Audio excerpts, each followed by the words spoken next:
Finally ma'am ఇప్పుడు ఇది ఆపేస్తున్నాము అని చెప్పారు కాబట్టి ఇక మీదట జనాలు థియేటర్స్ వరకు వెళ్ళి సినిమా చూసే అవకాశం ఉందంటారా?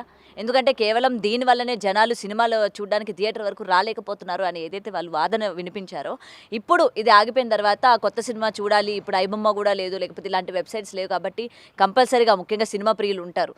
వెళ్లి చూడాలి అన్న వాళ్ళలోని అసలు ఆ ఉత్సాహం గాని అది వస్తుందంటారా?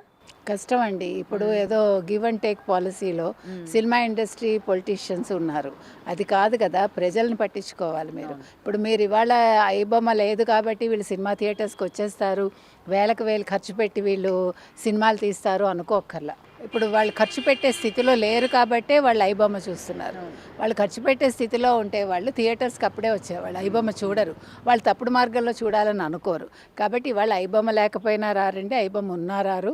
వాళ్ళు ఎప్పుడు థియేటర్‌లో అంటే సినిమా వెళ్ళిపోయాక ఎప్పుడైతే ఓటీటీలో కూడా చాలామంది చూడటంలే చెప్పాలంటే. వాళ్ళు ఎప్పుడైతే ఛానల్స్‌లో వస్తాయో అప్పుడే చూడడానికి ఇష్టపడుతున్నారు, ఇష్టపడతారు కూడా. ఓకే. సో దీనివల్ల ఏమి ఎఫెక్ట్ ఉండదంట. పెద్దగా ఎఫెక్ట్ ఉండదు. కొద్దిగా ఉండొచ్చు అంతే.